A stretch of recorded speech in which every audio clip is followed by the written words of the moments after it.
శ్రీమాత్రే నమ. జయ గురు దత్తాత్రేయ నమ. ఈ వీడియోలో మనం ఫిబ్రవరి 11వ తారీఖు నుంచి 17వ తారీఖు మధ్యలో జరగబోయే వార ఫలాలు మేషరాశి వారికి ఏ విధంగా ఉండబోతున్నాయి అన్న విషయాన్ని మనం ఈ వీడియోలో పరిశీలించే ప్రయత్నం చేద్దాం.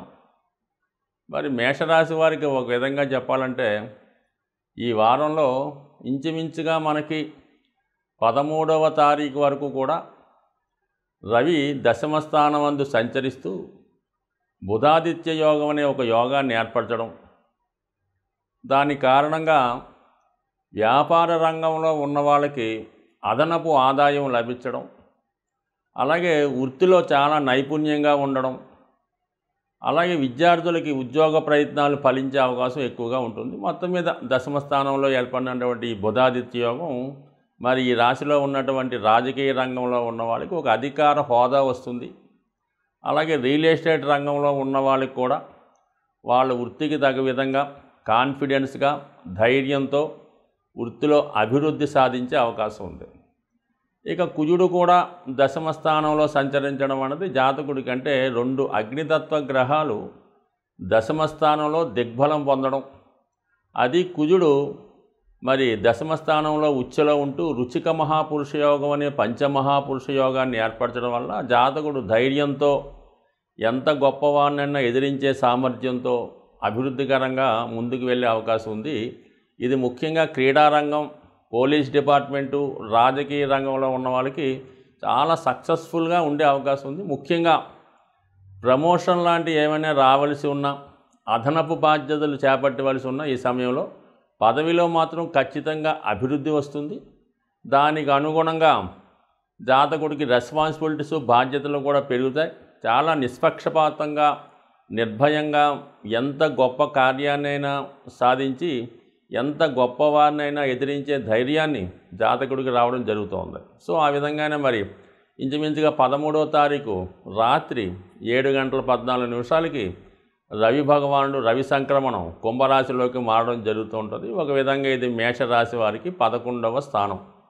మరి రవి 11వ స్థానంలోకి వచ్చినప్పుడు జాతకంలో ఉన్నటువంటి అన్ని దోషాలని పరిష్కరించడం జరుగుతుంది. సాధారణంగా రవి లాభస్థానంలో అంటే వరాలిచ్చే రాజు 11వ స్థానంలో ఉంటే మిగతా గ్రహాలు ఏ ప్రాంతంలో ఉన్నా సరే రవికి అనుగుణంగా మంచి ఫలితాలు ఇవ్వడం ఖచ్చితంగా జరగవలసి ఉంటుంది. బట్ ఏదైనా ప్రభుత్వ అనుకూలత, అలాగే మీ టాలెంట్కి తగిన గుర్తింపు, మీ శిష్యులు, మీ ఫాలోవర్సు, మీ అభిమానులు మీకు సహకరించడం, అలాగే సంతానం యొక్క అభివృద్ధి, వాళ్ళకి ఏదైనా ఆదాయం ఏర్పడడం, వాళ్ళ సహకారం మీకు లభిస్తుంది. అంటే పంచమాధిపతి లాభస్థితి, కోరికలు నెరవేరే అవకాశం ఉంది. ఏదైనా అవార్డులు, రివార్డులు, బహుమతులు, అలాగే ఏదైనా ప్రైజ్ మనీ లాంటివి వచ్చే అవకాశాలు ఉన్నాయి. మరి అక్కడ ఉన్నటువంటి శనిగ్రహంతో కలిసి రావడం కూడా జాతకుడికి ఒక విధంగా అదృష్టం. అంటే వారసత్వంగా ఎవరైతే వృత్తిలో ప్రవేశిస్తారో, అంటే తండ్రి గారు ఒక వైద్యుడైతే వైద్య వృత్తిలోను, తండ్రి గారు ఒక రాజకీయ నాయకుడైతే రాజకీయ వృత్తిలో ప్రవేశిద్దాం అనుకున్న వారికి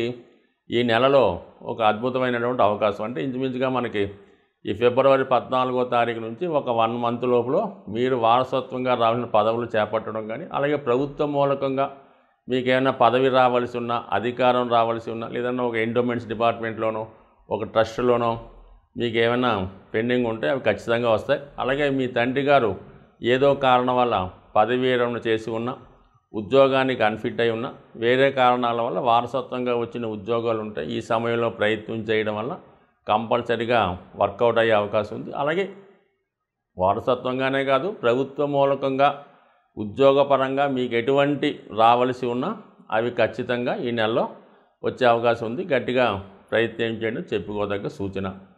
ఇక ఇంచుమించుగా మనకి 12వ తారీఖు ఫిబ్రవరి వరకు మరి భాగ్యస్థానంలో ఉన్నటువంటి శుక్రభగవానుడు కూడా ఈ 12వ తారీఖున దశమ స్థానంలోకి సంచరించడం జరుగుతూ ఉంటుంది. అంటే ధన సప్తమాధిపతి దశమలోకి రావడం అన్నది మీ యొక్క జీవిత భాగస్వామి కానీ, మీ పార్ట్నర్స్ కానీ మీకు వృత్తిలో సహకరించే అవకాశం ఉంది. సాధారణంగా దశమ స్థానంలోకి ఏ గ్రహం వచ్చినా సరే అది వృత్తిరీత్యా ఆ ప్రభావం జాతకుడికి రావడం జరుగుతుంటుంది. తగు విధంగా ఆ సంబంధించినటువంటి ఆదాయం రావడానికి కూడా అవకాశం ఉంటుంది. అంటే దశమ స్థానం అనేది జాతకుడు కర్మస్థానం.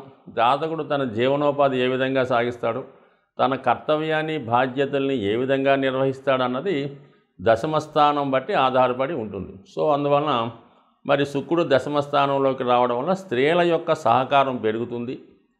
అలాగే మీ యొక్క ఆదాయం కూడా పెరిగి జీవన విధానం లైఫ్ స్టైల్లో మరి మార్పు రావడం జరుగుతుంది.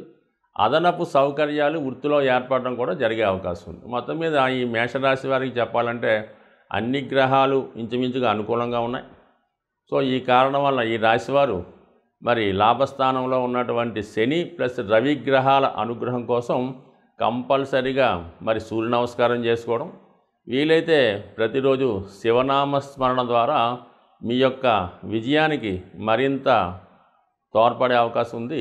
ఈ వారంలో అంటే మనకి ఫిబ్రవరి 11 నుంచి 17వ తారీఖు మధ్యలో ఒక అద్భుతమైనటువంటి సూర్యభగవానునికి సంబంధించినటువంటి పుణ్యతిథి రాబోతుంది. అదే రథసప్తమి. అంటే సూర్యభగవానుడు తన యొక్క దిశని మార్చుకొని ఇక్కడ నుంచి మీకు చలి తగ్గిపోయి హీట్ పెరగడం జరుగుతూ ఉంటుందన్నమాట. అంటే సూర్యుడు అక్కడ నుంచి నెమ్మదిగా బలవంతుడు అవుతూ ఉంటాడు.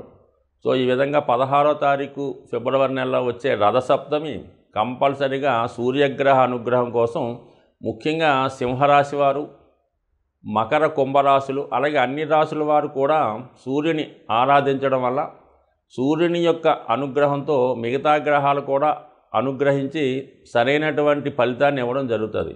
మీరు సూర్యుడిని ఆరాధించకుండా ఇతర గ్రహాల్ని అనుగ్రహం కోసం ఎంత ఆరాధించినా శూన్య ఫలితం మాత్రం రావడం జరుగుతుంది. అందుకని ముందుగా మీరు మరి ఈ కంపల్సరీగా ఈ రాశులు ఎవరైతే ఇబ్బందులు పడుతున్నారో, ఎవరైతే ఆనందంగా ఉన్నారో అందరూ కూడా ఈ రథసప్తమి రోజు విధి విధానంగా సూర్యోదయ టైంలో మరి సూర్యభగవాన్ని సాంప్రదాయబద్ధంగా పూజించి పాయసాన్ని నైవేద్యంగా పెట్టవలసి ఉంటుంది. అంటే పరమాన్నాన్ని తయారు చేసి అది మీరు సూర్యునికి నైవేద్యంగా సమర్పించి మీ కుటుంబ సభ్యులు తినడం వల్ల మీకు ఆరోగ్యం, ఐశ్వర్యం కూడా కలిగే అవకాశం ఉంది. సో ఏదైనా ఈ రాశి వారు చేసుకోండి. అలాగే మరి ఇక్కడ నుంచి కొన్ని రాశుల వారికి చాలా మంచి ఫలితం రావడం జరుగుతూ ఉంటుంది. రవి ప్రతి సంక్రమణానికి మారుతూ ఉంటాడు. మరి ఈ నెల 14వ తారీఖు అంటే 13వ తారీఖు సాయంకాలం 7 గంటల 14 నిమిషాలకి కుంభరాశిలో సంక్రమణం జరుగుతూ ఉంటుంది. వీలైతే ఆ రోజు కూడా సంక్రమణం రోజు అంటే మరి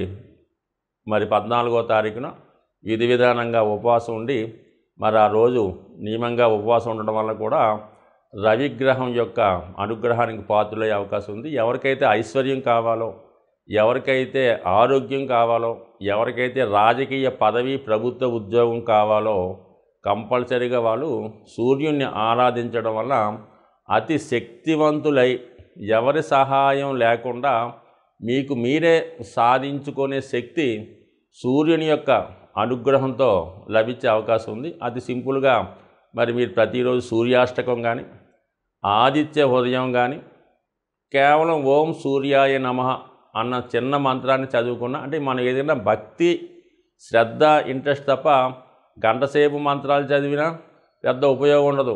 ఎటువంటి దాంట్లో భక్తి లేకుండా చాలా నమ్మకంతో చిన్న మంత్రాన్ని చదివినా సరే మీకు సంపూర్ణమైన బలాన్ని, ఐశ్వర్యాన్ని, ఆరోగ్యాన్ని సూర్యభగవానుడు ఇచ్చే అవకాశం ఉంటుంది. కాబట్టి కంపల్సరిగా వాళ్ళ స్థాయిని బట్టి సూర్యభగవాన్ని విధి విధానంగా మరి ఈ 16వ తారీఖు ఫిబ్రవరి రోజు పాటించి ఆ రోజంతా కూడా నియమంగా ఉండడం వల్ల సంవత్సరం మొత్తం మీరు నియమంగా ఉన్న ఫలితం వస్తుంది. కాబట్టి ఈ చిన్నపాటి రెమెడీని ఆచరించి మరి 12 రాశుల వారు సూర్యగ్రహ అనుగ్రహం పొందుతారని ఆశిస్తూ స్వస్తి.